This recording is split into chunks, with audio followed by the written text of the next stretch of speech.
கர்த்தருக்கு மிகவும் பிரியமான தேவ ஜனங்களே, இந்த ஞாயிறு விருந்திற்காக இயேசு கிறிஸ்துவின் நாமத்தில் உங்களை அன்புடன் அழைக்கிறோம். கர்த்தர் எனக்கு சொன்னவைகள் நிறைவேற இன்னும் எத்தனை காலம்தான் காத்திருக்க முடியும் என்று சொல்லி காத்திருந்து சோர்ந்து போன ஆத்மாவே, இன்று கர்த்தர் உங்களுக்கு சொல்லுவது எரேமியா 1:12. என் வார்த்தையை தீவிரமாய் நிறைவேற்றுவேன், நீர் என்னை நம்ப பண்ணின வசனத்தை நினைவு கூறும் என்று பக்தன் சொல்லுகிறார். ஆமாம், கர்த்தர் இதை என்னோடு பேசினார், கர்த்தர் தான் பேசினார் என்று நம்பி பல அடையாளங்களின் நிமித்தமாக கர்த்தர் பேசியது நிரூபணமான பிறகும் அவைகள் ஏன் இன்னும் நிறைவேறவில்லை? கர்த்தர் பொய் சொல்லி விட்டாரா? இல்லை என்றால் சொன்னதை மறந்து விட்டாரா? இல்லை என்றால் நான் தான் கர்த்தர் சொன்னதாக கற்பனை செய்து கொண்டேனா என்று பல குழப்பங்களோடு நாம் இருக்கலாம். ஆனால் வேதம் சொல்லுகிறது, ஆபக்கூக் 2:3, குறித்த காலத்திற்கு தரிசனம் இன்னும் வைக்கப்பட்டிருக்கிறது, முடிவில் அது விளங்கும், அது பொய் சொல்லாது, அது தாமதித்தாலும் அதற்கு காத்திரு, அது நிச்சயமாய் வரும், அது தாமதிப்பதில்லை என்று. அதை அதனதின் காலத்தில் நேர்த்தியாய் செய்யும் தேவன் எல்லாவற்றிற்கும் ஒரு காலத்தை நியமித்து வைத்திருக்கிறார். அந்த காலத்தில் தானே தேவன் சொன்னது நிச்சயமாக நிறைவேறும். ஏனென்றால் அவர் பொய் சொல்ல மனிதன் அல்ல. வேத பகுதியில் தேவன் குறிப்பிட்ட 3 காலகட்டங்களையும் அது நிறைவேறின விதங்களையும் பற்றி கீழே பார்க்கலாம்க. அடிமைத்தன வீடாகிய எகிப்திலிருந்து இஸ்ரவேல் ஜனங்கள் வெளியே வர 430 ஆண்டுகள் என்று தேவன் முன்குறித்து வைத்திருந்தார். பாபிலோனில் சிறைப்பட்டு போன இஸ்ரவேலர்கள் அதை விட்டு திரும்பவுமாய் தம் தேசத்திற்கு வர தேவன் 70 ஆண்டு என்று காலத்தை குறித்து வைத்திருந்தார்.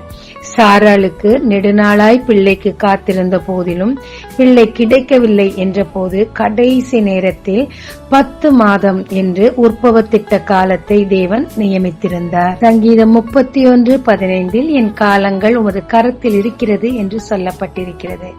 பிரசங்கி 3:11 அவர் சகலத்தையும் அதனதின் காலத்தில் நேர்த்தியாய் செய்திருக்கிறார், உலகத்தையும் அவர் உள்ளத்தில் வைத்திருக்கிறார் என்று சொல்லப்பட்டிருக்கிறது. உலகமே அவர் உள்ளத்தில் இருக்கிறது என்று வேதம் சொல்லுகிறது. உலகத்தில் உள்ள ஒவ்வொன்றிற்கும் ஒரு காலகட்டங்களை தேவன் நியமித்து வைத்திருக்கிறார். எனவேதான் என் காலங்கள் உமது கரத்தில் இருக்கிறது என்று சொல்லப்பட்டிருக்கிறது. அந்த காலகட்டத்தில் தேவன் நிச்சயமாய் தன் காரியங்களை நிறைவேற்றி முடிப்பார். எசேக்கியா ராஜாவுக்கு தேவன் 15 ஆண்டுகளை கூட்டிக் கொடுத்தார். சரியாய் 15ஆம் ஆண்டில் எசேக்கியா ராஜாவை எடுத்துக்கொண்டார். அவர் சகலவற்றையுமே தன் மனதில் நிர்ணயித்த திட்டத்தின்படி நடந்து கொண்டே இருக்கிறார். தேவனுடைய திட்டங்கள் பொய் சொல்லுவதில்லை. அது காத்திருக்க வேண்டிய அவசியத்தை நமக்கு கற்றுத்தருகிறது. காத்திருக்க வேண்டிய அவசியத்தை நமக்கு கற்றுத்தருகிறது. இந்த காத்திருக்கும் காலகட்டங்களில் தானே தேவன் நமக்கு தேவையான அனுபவங்களையும் பயிற்சிகளையும் கொடுக்கிறார். 10 மாதத்தில் குழந்தை பிறக்கும். 6 அல்லது 7 மாதத்தில் பிறந்தால் அது குறை பிரசவம். அந்த குழந்தை மிக மிக பலவீனமாய் இருக்கும். 10 மாதம் நிறைவேறின பிறகு பிறக்கும் குழந்தையே நல்ல ஆரோக்கியத்தோடு காணப்படும். அதே மாதிரி தாங்க தேவனுடைய காலங்கள் நிறைவேறும் போது நமக்கு கிடைக்கும் ஆசீர்வாதம் நமக்கும் அநேகருக்கும் பிரயோஜனம் உள்ளதாக, முதிர்ச்சி நிறைந்ததாக, அனுபவம் நிறைந்ததாக, ஆசீர்வாதம் நிறைந்ததாக கிடைக்கும். முதலாவதாக பாபிலோனிலிருந்து சிறையிருப்பு திரும்ப வேண்டிய காலகட்டம் 70 என்று சொல்லப்பட்டிருக்கிறது. அதே காலகட்டங்களில் தானே தேவனும் ஷாத்ராக், மேஷாக், அபேத்நகோ, தானியேல் போன்றோரை எழுப்பினார்.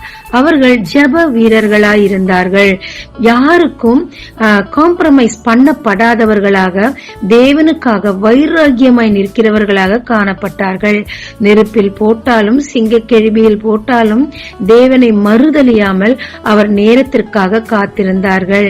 எனவே தேவனும் அவர்களுக்கு மிகுந்த அனுபவத்தை கொடுத்ததும் அல்லாமல் நாட்டிலே உயர் பதவிகளையும் கொடுத்தார். அந்த ஜனங்கள் விடுவித்து போகத்தக்கதாக இவர்களுடைய காரியங்கள் ஜெயமாய் மட்டுமல்லாமல் காரியம் வாய்க்கத்தக்கதாகவும் ராஜாவின் கண்களில் தயவு கிடைக்கத்தக்கதாகவும் தேவன் இவர்களை ஏற்படுத்தி அவருடைய திட்டங்களையும் நிறைவேற்றினார். 70 ஆண்டு முடிந்தவுடனே அவர்கள் சிறையிருப்பும் மாறிற்று.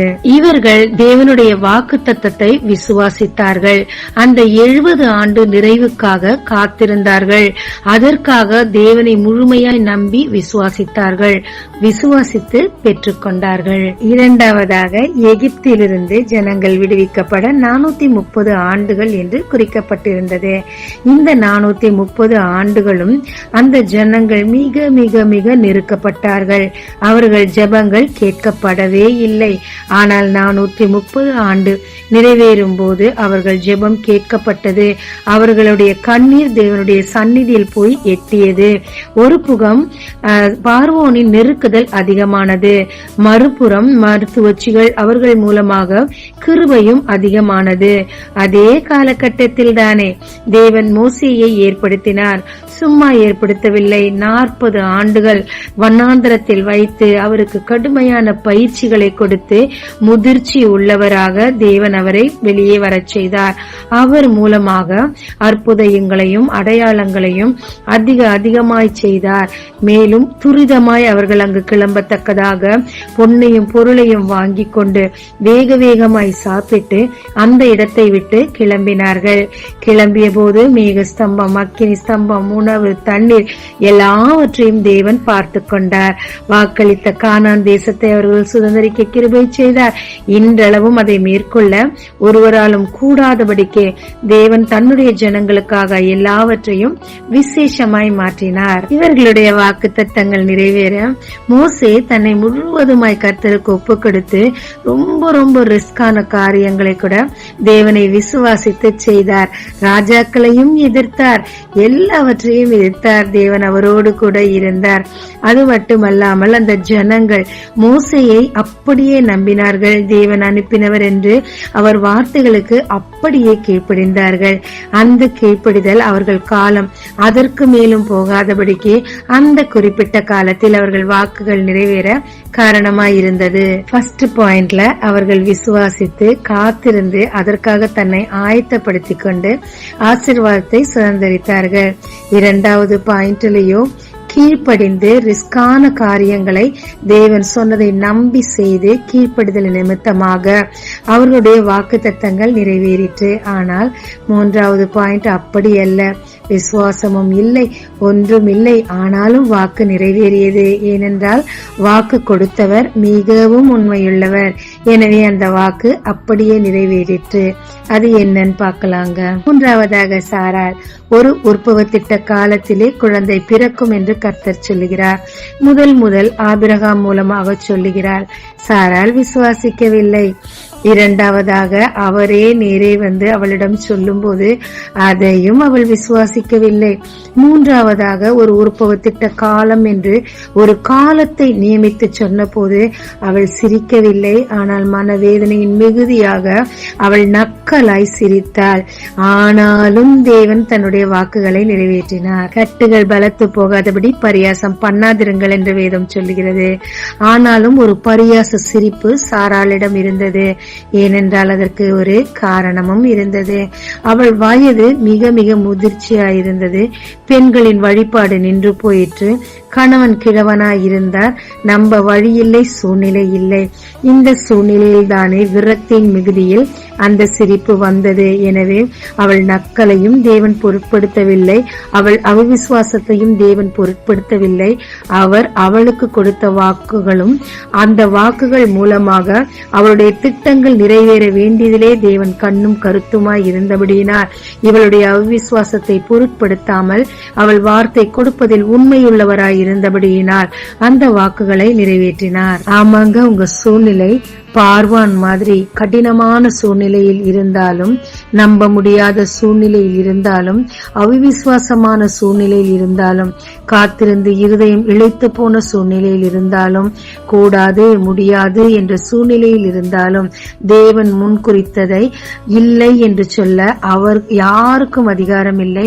அதை நிறைவேற்றும் பொறுப்பும் அவருக்கு உள்ளது. எனவே தேவன் உங்களுக்கு எவ்வளவு ஆழமான, நடக்காத, முடியாது என்று நினைக்கிற நிறைவேறுகிற காரியங்களை சொல்லியிருந்தாலும் அதற்கு என்று ஒரு குறிப்பிட்ட காலத்தை வைத்திருக்கிறார். நம்பிக்கையோடு காத்திருங்கள். அந்த காலகட்டத்தில் உங்களுக்கு தரும் அனுபவங்கள், அதற்கு கிடைக்கும் பிரதிபலன்கள் எல்லாமே மற்றவர்களுக்கு பிரயோஜனமாய் இருக்கும். எனவே நம்பிக்கையுள்ள சிறைகளை அரணுக்கு திரும்புங்கள், இரட்டிப்பான நன்மை கிடைக்கும் என்று சொன்னாரே. நம்பிக்கையோடு கூட காத்திருங்கள். தேவன் உங்களுக்கு சொன்னது சொன்ன நேரத்தில் சரியாய் நடக்கும். சில நேரங்கள்ல சவுல போல சுயநலத்தினால் தன்னலமாய் ஓடும் போதும், யூதாஸ் காரியத்தை போல பணத்தாசை பிடித்து மறுதலிக்கும் போதும் வாக்குத்தத்தங்கள் நிறைவேறாமல் போக வாய்ப்புண்டு. பரியாசம் பண்ணி கட்டுகள் பலத்து போகாதபடிக்கு, வாக்குத்தத்தங்கள் நிறைவேறாமல் போகாதபடிக்கு தேவனுக்காக நம்பிக்கையோடு காத்திருங்க. உங்களுக்கு குறித்த காலத்தில் அதை நிச்சயமாய் செய்து முடிப்பார். ஜெபிக்கலாங்க. பிதாவே, நான் காத்திருந்து இளைத்து போனேன் அப்பா. உம்முடைய நேரம் வரைக்கும் காத்திருக்க திராணி இல்லாதவளாய் இருக்கிறேன் அப்பா. என்னை பலப்படுத்துவீராக. நீர் பொய் சொல்ல மாட்டீர், மனம் மாற மாட்டீர்.